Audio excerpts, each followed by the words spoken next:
Hello and welcome to a special 4th of July edition of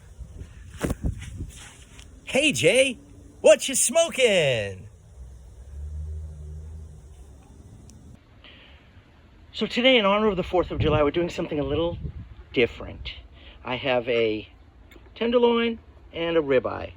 And tenderloin is seasoned with a little seasoned salt. The ribeye has seasoned salt and a little bit of smoked paprika on it. And we are preparing the smoker, and we're going to smoke them and then sear them. So we'll see what happens.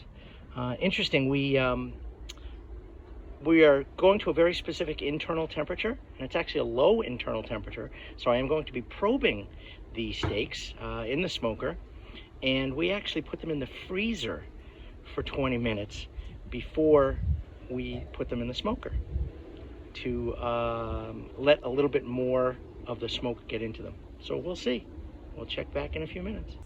So as I mentioned, we're going for a very specific internal temperature, and it's on the lower side because what we're doing with these steaks is we're doing what's called a reverse sear.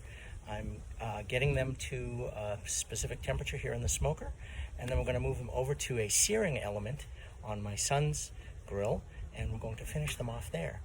The internal temperature in the smoker is set for 100 degrees, and I do have a probe. As I mentioned, I'm using a probe, and once we get to 100 degrees, that's when they come out of the smoker, and we throw them onto the searing element. So we'll see how that goes. Well, not that you really need to know, but because this is a video log and a diary, so to speak, of my activity, the probe that I was using in the steak was malfunctioning. It was showing me the wrong internal temperature. I figured we couldn't be at this internal temperature so soon into the smoking process. So I pulled the probe out, and it is a battery-operated item, so I'm assuming the batteries might have expired on us. So I'm going in with a manual probe, kind of the old-fashioned way, and looks like internal temperature is about 66. So we're at about 15 or so minutes of smoking time. That seems a little bit more like it. It was going up to, it was reading 91, completely inappropriate internal temperature for that short a period of time in the smoker. So let's see, we're going. Let's keep going. So we're at about 45 minutes of smoking time, and just check the internal temperature. We're right around 95, 96. We're real close. We're real close to done in the smoker. And I don't know if I mentioned, did I mention why we had them in the freezer for 20 minutes? The reason that we had them in the freezer for 20 minutes was that they could take longer, they could have a longer time in the smoker.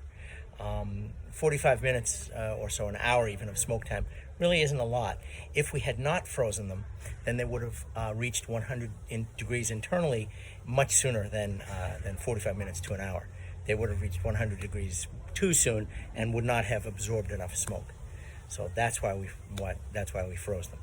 So we'll see very soon. We'll get them on the searing element, and see what happens from there. All right, so here we are. They've been in the smoker for just a little under an hour, and we're heading over to the searing element, and internal temperature is right about 100, and now we'll see. We're going to sear them, and now we'll see what they look like after. And here's the finished product. We probably did about 3 to 4 minute sear, real high full sear on each side. We kept flipping it and turning it, so we'd get some nice color and some really nice char on there. But this is the finished product. Haven't cut into it yet, but there they are, the ribeye and the tenderloin.